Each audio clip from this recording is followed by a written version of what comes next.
안녕하세요. 오늘 저희가 파헤쳐볼 자료, 이게 정말 흥미로운데요. 겉으로 보면 그냥 누군가를 위한 기도문인데, 자세히 들여다보면요. 마치 한 사람의 영혼을 구하기 위한 아주 세밀한, 뭐랄까, 프로젝트 계획서처럼 보입니다. 태신자, 참 평강을 얻게 하소서라는 제목의 이 문서. 오늘 저희는 이걸 통해서 한 가지 질문을 던져보려고 합니다. 한 사람의 안녕을 위한 깊은 영적 관심이 어느 지점에서 체계적인 캠페인이 되는 걸까요? 그 경계선 위에 아슬아슬하게 서 있는 문서라고 할 수 있겠네요. 정말 절묘한 표현이네요. 프로젝트 계획서라니.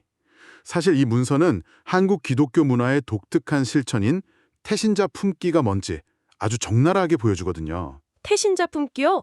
네, 처음 듣는 분들을 위해 잠깐 설명하자면 태신자, 이 태자가 아이벨 태자예요. 아, 정말요? 네, 말 그대로 태아처럼 마음에 품은 신자라는 뜻이죠.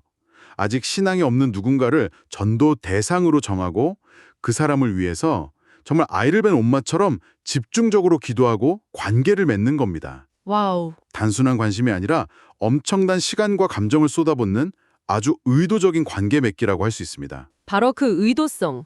이게 오늘 이야기의 핵심이 될 것 같아요. 자, 이 계획서의 최종 목표, 그러니까 프로젝트의 성공은 문서에 따르면 참 평강을 얻게 하는 겁니다.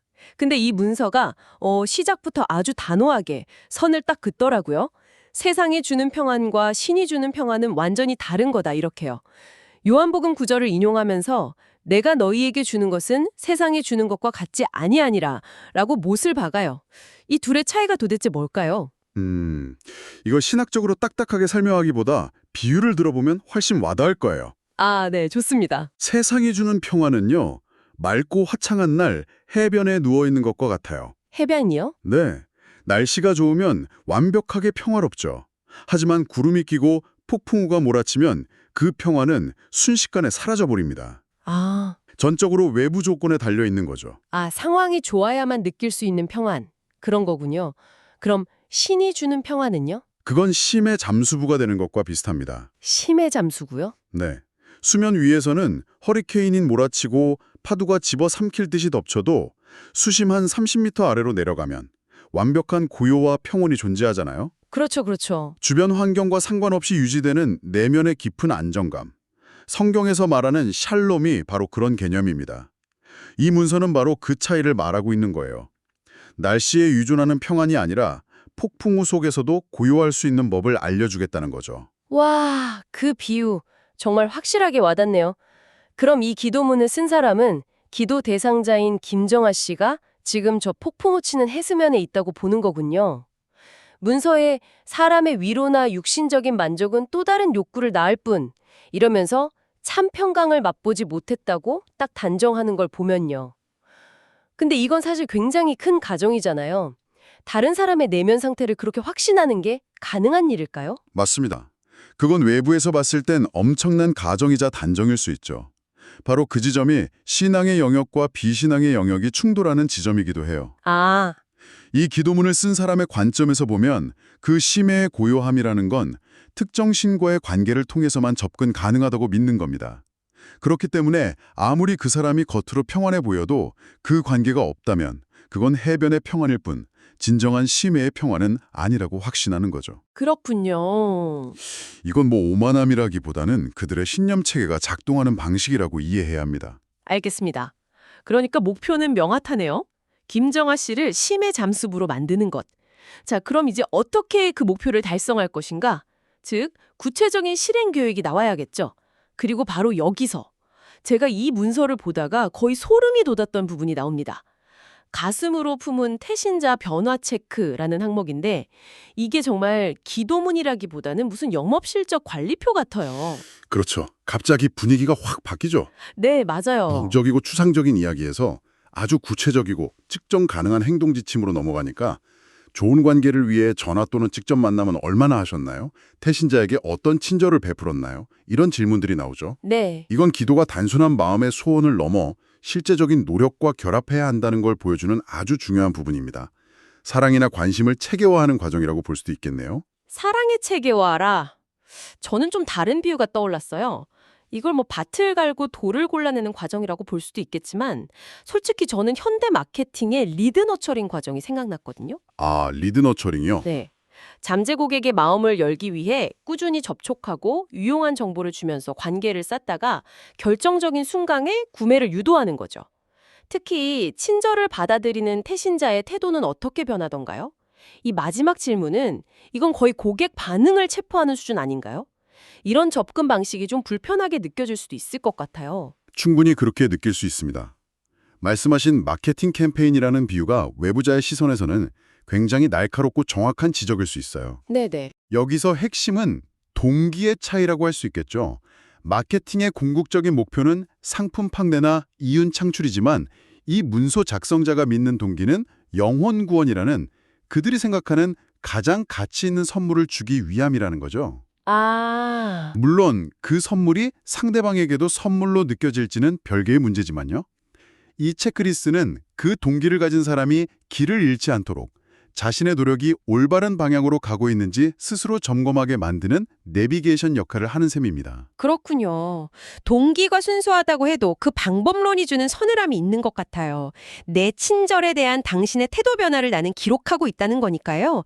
이건 저만 그런가요? 문득 내 주변의 누군가도 나에 대한 이런 관계 체크리스트를 가지고 있을 수 있겠다는 상상을 하니까 기분이 좀 묘해지네요. 아마 많은 분들이 그런 생각을 하실 거예요. 그게 바로 이 문서가 우리를 불편하게 하면서도 동시에 깊이 생각하게 만드는 지점입니다. 순수한 관심과 계산된 접근 사이의 경계가 어디인지 묻게 만드니까요. 자, 그럼 이 계획서에 심랑부로 들어가 보죠. 목표 Y도 세웠고 실행 계획 How도 점검했습니다. 이제 남은 건 핵심적인 요청, 바로 기도문 그 자체입니다. 이 기도문은 정말 김정아라는 한 사람을 위한 완벽한 맞춤형 기도예요. 맞아요. 주님, 저의 태신자 김정아에게 다시는 목마르지 않는 생수를 허락하여 주옵소서. 라거나 앞으로 겪을 수 있는 두려움과 갈등과 슬픔과 고통까지 구체적으로 언급하며 기도하죠. 기도문의 구조를 뜯어보면 정말 다층적입니다. 단순히 김정아 씨가 믿게 해주세요. 이게 아니에요. 아, 그런가요? 네, 1단계, 현재 상태에 대한 진단과 변화 요청. 즉, 세상적인 만족에 머물러 있다면 그 마음을 바꿔달라고 하죠. 네네. 2단계, 근본적인 해결책 제시. 진정한 평강의 주인을 영접하게 해달라고 요청합니다. 아하. 그리고 마지막 3단계는 미래에 대한 보호 요청이에요. 앞으로 닥칠 모든 어려움 속에서도 신이 함께해서 극복할 힘과 믿음을 달라고 간구하죠. 한 사람의 과거, 현재, 미래를 아우르는 전 생애에 대한 개입을 요청하는 겁니다. 듣고 보니 이건 거의 한 사람의 내면 세계를 완전히 리모델링 해달라는 요청처럼 들리네요. 그 사람의 가치관, 욕망, 두려움의 근원까지 전부 바꾸려는 거잖아요. 그렇죠. 물론 기도하는 사람 입장에서는 이게 최고의 사랑의 표현이겠지만 동시에 다른 사람의 영혼에 대한 엄청난 통제권을 신에게 요청하는 것처럼 보이기도 하거든요. 이 사랑과 통제, 어쩌면 모순적인 두 가지가 어떻게 공존할 수 있는 거죠? 바로 그게 중보기도라는 개념의 핵심적인 역설입니다. 아, 기도하는 사람은 자기가 김정아 씨를 통제하려는 게 아니라고 생각해요. 오히려 자신의 무력함을 인정하고 모든 통제권을 신이라는 더 높은 존재에게 넘기는 행위라고 믿는 거죠. 본인이 하는 게 아니라. 네, 제 힘으로는 안 되니 당신이 직접 개입해서 바꿔주세요라는 의미니까요. 이건 통제의 요청이지 통제의 행사는 아니라는 겁니다. 하지만 말씀하신 대로 그 기도의 대상이 된 사람 입장에서는 그 구분이 전혀 명확하지 않겠죠. 맞아요. 누군가 나를 바꾸기 위해 신에게 직접 요청하고 있다는 사실 자체가 엄청난 압박이자 개임으로 느껴질 수 있으니까요. 그렇군요. 기도하는 사람의 의도와 그것을 받아들이는 사람의 느낌 사이에 엄청난 간극이 있을 수 있겠네요. 너희는 마음에 근심하지도 말고 두려워하지도 말라는 성경 구절을 인용하면서 김정아 씨가 겪을 수 있는 감정들을 콕 집어 언급하는 부분에서는 분명 깊은 공감과 애정이 느껴지는데 말이죠. 이 문서는 정말 여러 가지 생각을 하게 만듭니다. 맞아요. 한 개인의 신념이 타인과의 관계 속에서 얼마나 구체적이고 체계적이며 또 끈질긴 행동으로 나타날 수 있는지를 정말 생생하게 보여주는 사례죠. 자, 오늘 저희가 함께한 탐구를 한번 정리해 볼까요? 우리는 태신자 참 평강을 얻게 하소서라는 한 사람을 위한 기도문이자 동시에 치밀한 프로젝트 계획서를 살펴봤습니다. 네. 폭풍우 치는 해변의 평안과 고요한 심해의 평안이라는 비유를 통해 이 계획의 목표를 이해했고요. 아주 적절한 비유였죠. 그리고 관계 형성을 위한 체크리스트를 통해 그 놀랍도록 체계적인 실행 방식을 엿봤습니다. 마지막으로 김정화라는 한 사람의 내면 세계를 완전히 바꾸려는 간절한 기도까지 들여다봤죠.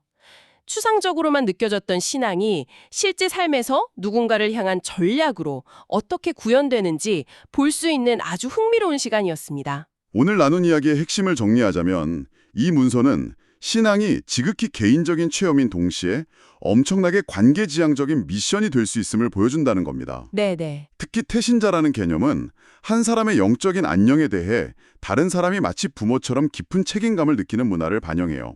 이건 단순히 내가 믿는 게 좋으니 너도 믿어봐 수준을 넘어서는 거죠. 그렇죠. 내가 가진 것이 너무나 비해서 이것을 나누지 않는 것은 오히려 죄라고 느끼는 강한 동기에서 비롯된 아주 의도적이고 구조화된 노력의 단면이라고 할 수 있습니다. 네, 오늘 정말 깊이 있는 대화를 나눴네요. 마지막으로 여러분께 생각해 볼 질문을 하나 던지면서 마무리할까 합니다. 우리는 오늘 내내 기도하는 사람의 시선에서 이 모든 과정을 따라가 봤습니다. 그 간절함, 체계적인 노력, 그리고 흔들리지 않는 신념을 확인했죠. 하지만 딱 한 번만 이 모든 관심과 기도의 대상이 된 김정아 씨의 입장이 되어보는 건 어떨까요? 만약 어느 날 누군가가 나의 참된 평안을 위해 이렇게 구체적으로 계획을 세우고 만남을 기록하고 친절을 베풀고 내 태도 변화까지 체크하며 기도하고 있다는 사실을 알게 된다면 여러분은 과연 어떤 기분이 들까요?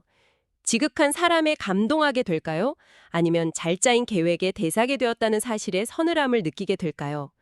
그 답을 한번 상상해보는 것만으로도 오늘 우리가 나눈 이야기가 훨씬 더 입체적으로 다가올 것 같습니다.